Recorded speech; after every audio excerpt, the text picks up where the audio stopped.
நம்ம இந்த வீடியோவில் எதை பற்றி பார்க்க போகிறோம் அப்படின்னா சிஎம்ஏ அப்டேட்ஸ் பற்றி தான் பார்க்க போகிறோம். அந்த சிஎம்ஏ அப்டேட்ஸ் ரொம்ப பார்த்தீங்கன்னா ஃபஸ்ட்டு வந்து கூகுளில் சிஎம்ஏ சர்க்குலர் அப்படின்னு சொல்லி சர்ச் பண்ணுங்கள். சர்ச் பண்ணால் இந்த மாதிரி சிஎம்ஏ கீழே சிலபஸ் 2022 வரும். அதை அப்படியே கிளிக் பண்ணுங்கள். கிளிக் பண்ணால் இந்த மாதிரி ஒரு பேஜ் ஓப்பன் ஆகும். இந்த பேஜில் ஃபஸ்ட்டு ஒன் பாருங்கள், கிளாரிஃபிகேஷன் அப்படின்னு சொல்லியிருக்கா.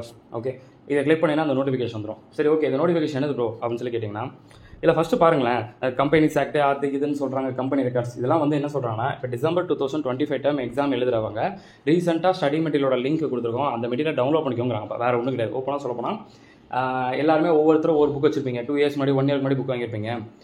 நீங்கள் என்ன பண்ணுங்கன்னா, இப்போ ரீசெண்டாக வந்து இருக்கக்கூடிய ஸ்டடி மெட்டீரியலோட புக் ஃபாலோ பண்ணுங்கள் அப்படின்னு சொல்கிறாங்கப்பா. வேறு ஒன்றும் கிடையாது. ஓப்பனாக டு பி ஃப்ராங்காக சொல்ல போனால் அதுதான் ஃபஸ்ட் அவங்க சொல்லியிருக்கிறது. அந்த தான் நீ அதை கிளிக் பண்ணிக்கோ, ஸ்டடி மெட்டீரியலோட லிங்க். ஏன்னா ஒவ்வொருத்தரும் வந்து இப்போ 2 இயர்ஸ் முன்னாடி புக் வாங்கியிருப்பீங்க, 1 இயர் முன்னாடி வாங்கியிருப்பீங்க. அப்போ என்ன சொல்கிறாங்கன்னா, எல்லாருமே மெயினாக வந்து இந்த கார்பரேட் அக்கௌண்ட்ஸ் இதெல்லாம் படிக்கும்போது இந்த ஸ்டடி மெட்டீரியல் வந்து அப்டேட்டான மெட்டீரியல் இருக்குது அப்படின்னு சொல்லிட்டு லிங்க்கை கொடுத்துருக்காங்க. அந்த லிங்க் கிளிக் பண்ணால் இந்த மாதிரி டேரெக்டாக போயிடும். அதை அப்படியே பிடிச்சி நீங்கள் என்ன பண்ணிக்கலாம், கிளிக் பண்ணி டவுன்லோட் பண்ணிக்கலாம். அவ்வளோதான், முடிஞ்சு. அவ்வளோதான். ஓகேங்களா, தட்ஸ் ஆல். அதுக்கப்புறம் வந்து பார்த்துக்கிட்டிங்கன்னா நெக்ஸ்ட்டு வேறு என்ன சொல்கிறாங்கன்னா, காஸ்ட் அக்கௌண்டிங் ஷார்ட்னு சொல்கிறாங்க. இது இன்னும் இது சேஞ்சஸா அப்படிங்கிற ஒரு பதட்டம் நிறைய பேருக்கு இருக்கும்.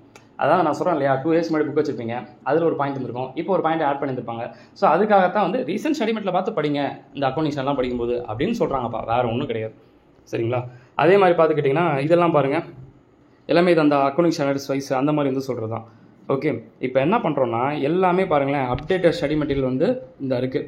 அப்டேட்டட் ஸ்டடி மெட்டீரியல் வேணுமா, இதை கிளிக் பண்ணிக்கோன்னு சொல்லிட்டு அப்படியே கிளியராக அவங்க கொடுத்துருக்காங்க. அவ்வளோதான். அப்டேட்டட் ஸ்டடி மெட்டீரியல் வந்து இப்போ நீங்கள் பார்த்துக்கிட்டிங்கன்னா, இப்போ இன்டர்மீடியட்டுக்கு கிளிக் பண்ணி பார்த்தீங்கன்னா குரூப் 1. ஓகே, இப்போ பேப்பர் 7 நீங்கள் கிளிக் பண்ணி வச்சுக்கோங்க. இதுதான் அப்டேட்டட் ஸ்டடி மெட்டீரியல். அவங்க கொடுத்த லிங்கை தான் நான் கிளிக் பண்ணேன். ஓகேங்களா. அப்போ எந்த மெட்டீரியல்னு சொல்லிட்டு நிறைய பேருக்கு டவுட் இருக்கும்ல, எல்லா சப்ஜெக்ட்டுக்குமே அப்டேட்டட் ஸ்டடி மெட்டீரியல் வச்சு நம்ம ஃபாலோ பண்ணிக்கோங்க அப்படிங்கிறத சொல்கிறாங்க. வேறு ஒன்றும் கிடையாது. சும்மா வந்து நான் 2 இயர்ஸ் முன்னாடி வச்சு நம்மளோட புக்கை வச்சு ஃபாலோ பண்ணாமல் ரீசெண்டாக மெட்டீரியல் வந்து வச்சு படிங்க அப்படின்னு சொல்கிறாங்க. சரிங்களா.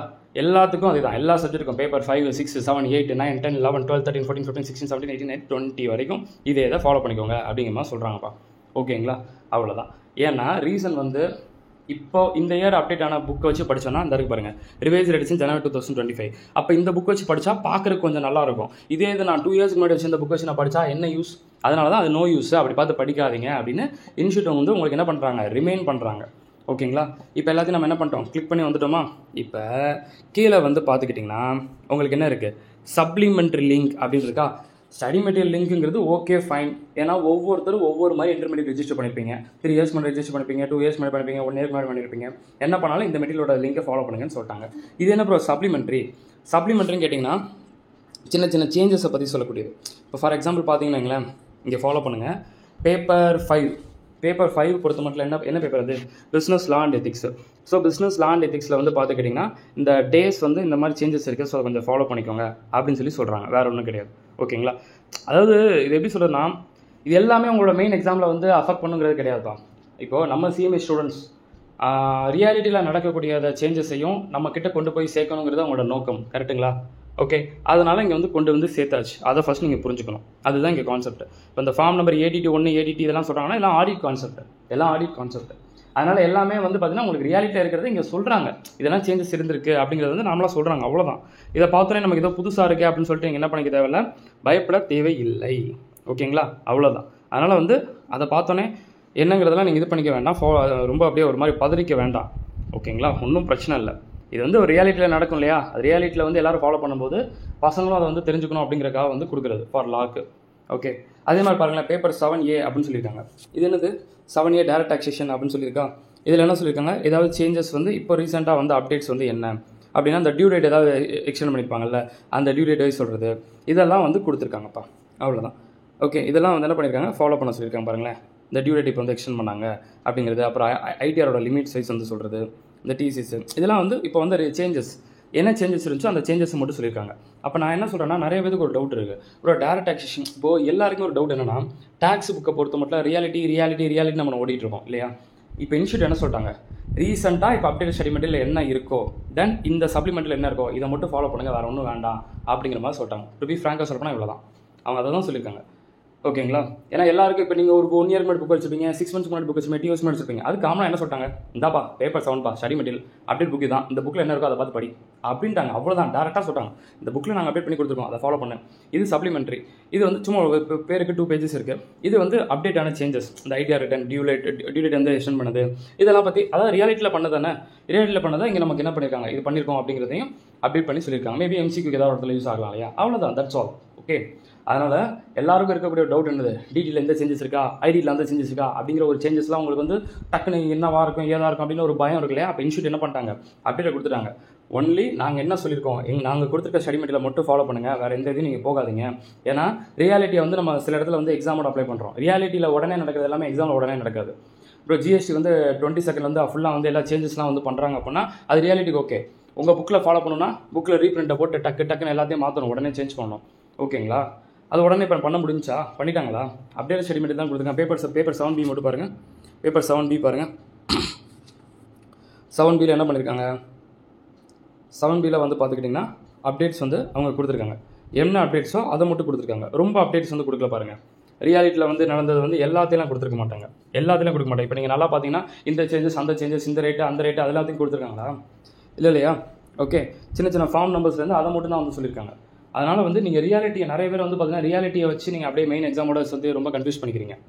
ஓகே, நான் என்ன சொல்கிறேன்னா, பேப்பர் 7 எந்த சப்ஜெக்டாக இருந்தாலும் சரி, படிக்கும்போது ஸ்டடி மெட்டீரியல் இப்போ நான் காமிச்சேன் இல்லையா, அந்த மெட்டீரியல் மட்டும் டவுன்லோட் பண்ணி வச்சுக்கோங்க, அவ்வளோதான் முடிஞ்சு. இப்போ நான் முன்னாடி காமிச்சது ஸ்டடி மெட்டீரியல், இன்ஸ்டியூட்டே சொல்லிட்டாங்க இந்த மெட்டீரியல் வச்சு படிங்க, வேறு எதையும் பார்த்து இது அதுன்னு கன்ஃபியூஸ் ஆகாதீங்க. ஏன்னா ரியாலிட்டியை வந்து இப்போ ஒரு ரியாலிட்டி ஒரு அப்டேட் கொடுத்தா பசங்க என்ன பண்ணுறாங்க, நாளையிலேருந்து எக்ஸாமில் இதான் நான் படிக்கணும் அப்படின்னு சொல்லிட்டு பசங்க கன்ஃபியூஸ் ஆகிடுங்க. இன்ஸ்டியூட் இப்போ சொல்லியிருக்குது என்னது, இந்த இருக்குது மெட்டீரியல், இதை அந்த ஸ்டடி மெட்டீரியல் பார்த்து படிங்க. இது வந்து சப்ளிமெண்ட்ரி. இது வந்து பார்த்தீங்கன்னா சின்ன பாயிண்ட்ஸ் வைஸ் சேஞ்சஸ் இருக்கக்கூடியது, அவ்வளோதான், தட்ஸ் ஆல். வேறு ஒன்றுமே தேவையில்லை.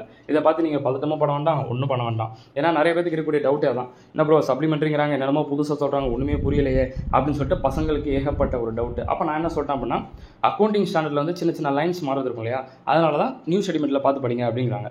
டேக்ஸை பொறுத்த மட்டும் எல்லாருக்கும் இருக்கக்கூடிய டவுட்டு, ப்ரோ ரியாலிட்டியில் அந்த சேஞ்சஸ் வந்திருக்கு, அப்போ நம்ம மெயின் எக்ஸாமில் என்ன நடக்கும் அப்படிங்கிற ஒரு பயம். அப்போ மெயின் இன்ஸ்டியூட் சொல்லிட்டாங்க, இந்தாப்பா சப்ளிமெண்ட்ரி ஒரு 2 பேஜஸ் அமெண்ட்மெண்ட்டு, ஸ்டடி மெட்டீரியல் அந்த மெட்டீரியல் என்ன இருக்கோ அதை ஃபாலோ பண்ணிக்கோ அப்படின்னு ஒரே வார்த்தை தான். நான் ரியலில் இருக்கிறதா போய் நான் மெயின் எக்ஸாமில் அப்ளை பண்ணிக்க தேவையில்லை. ஏன்னா அவங்க என்ன மெட்டீரியல் கொடுத்துருக்காங்களோ அதை தான் நம்ம ஃபாலோ பண்ணணும்.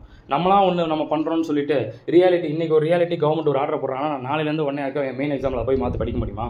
நோ. சரிங்களா? அதே மாதிரி இப்போ பேப்பர் 15 டாக்ஸ் ஆடிட் அப்படிங்கிற ஒன்று புதுசாக உள்ள கொண்டு வந்திருக்காங்க.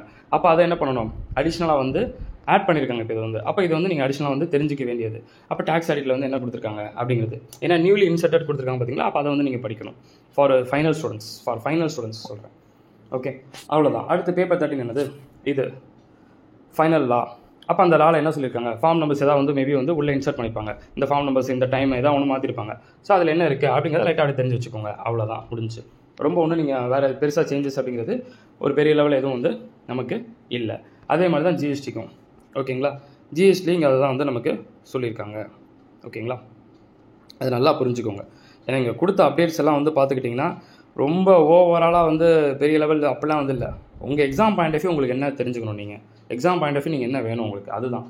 ரியாலிட்டியை போய் பசங்களுக்கு எக்ஸாமில் கொடுக்கூடாதுன்னு சொல்லிட்டு இன்ஸ்டியூட்டு பக்காவாக உங்களுக்கு ஏற்ற மாதிரி என்ன வேணுமோ அதை சொல்லிட்டாங்க. இப்போ கிளியராப்பா? ஏன்னா நிறையா டவுட்ஸ் வந்து பார்த்தீங்கன்னா ஸ்டூடெண்ட்ஸ் நிறைய பேர் எனக்கு ஸ்க்ரீன்ஷாட் பண்ணி, ஆனால் ஏதோ அமெண்ட்மெண்ட்டுங்கிறாங்க, அப்டேட் ஸ்டடி மெட்டீரியலுங்கிறாங்க, சப்ளிமெண்ட்ரிங்கிறாங்க, ஒன்றுமே புரியலையே அப்படிங்கிற ஒரு டவுட்டு. நான் இதுக்கு மேலே என்கிட்ட நீங்கள் டவுட்ஸ் கேட்க வேணாம், ஒரே வார்த்தை, எல்லா சப்ஜெக்ட்டுக்கும் அப்டேட் ஸ்டடி மெட்டீரியல் டவுன்லோட் பண்ணி வச்சுட்டு அதில் என்ன இருக்கோ அதை படிங்க, அவ்வளோதான். வேறு டவுட்டே வேணாம், அவ்வளோதான். அதை மட்டும் படிங்க, அதை ஃபோக்கஸ் பண்ணுங்கள். நீங்கள் ரியாலிட்டியை போய் இதில் போய் நீங்கள் கம்பேர் பண்ண தேவையில்லை. ஏன்னா கொடுத்துட்டாங்களே இதுதான் அப்படின்னு சொல்லிட்டாங்க, இதான் இந்த எக்ஸாமுக்கு ஃபாலோ பண்ணணும்னு அதான் சொல்லியிருக்காங்க, இதுதான் இந்த எக்ஸாம் ஃபாலோ பண்ணணும்னு சொல்லிட்டாங்க. அப்போ அதை மட்டும் நீங்கள் பண்ணணும்ல, எதுக்கு நீங்கள் ரியாலிட்டியை பற்றி நீங்கள் கன்ஃபியூஸ் பண்ணிக்கிறீங்க? அவ்வளோதான், that's all. All the very best. சரிங்களா? இந்த மாதிரி வந்து டவுன்லோட் அப்படிங்கிற பண்ணிக்கோங்க. எல்லா அட்டம்ப்ட்டுக்குமே இந்த மாதிரி இருக்கும்ப்பா. முன்னெல்லாம் போன அட்டம்ப்ட் பாருங்கள், சப்ளிமெண்ட்ரி ஃபார் ஜூன் டேர்முக்குலாம் இதே மாதிரி தான் இருந்துச்சு. ஜூன் டேர்முக்கு இதே மாதிரி இருந்துச்சு. அப்போ ஜூன் டேர்முக்கு அப்போ ஒரு மாதிரி இருக்குது பார்த்தீங்களா? ஜூன் டேர்முக்கு எப்படிலாம் ஃபாலோ பண்ணணும் அப்படிங்கிறதுலாம் வந்து பார்த்தீங்கன்னா அந்த டைமில் ஜூன் டைம் எக்ஸாம் நடக்கும்போது சொல்லியிருந்தது. இதெல்லாம் வந்து ஜூன் டைம் எக்ஸாம் நடக்கும்போது சொல்லியிருந்தது. ஓகேங்களா? அவ்வளோதான். இப்போ நமக்கு அதே மாதிரி டிசம்பரில் சொல்லியிருக்காங்க. இவ்வளோதான். ஒவ்வொரு டைம் எக்ஸாம் நடக்கும்போது எப்படி ஃபாலோ பண்ணணும்னு சொல்கிறது தான் இந்த கான்செப்ட். இந்த ஒரு நோட்டிஃபிகேஷனோட ஒரு இது வந்து இவ்வளோ தான்.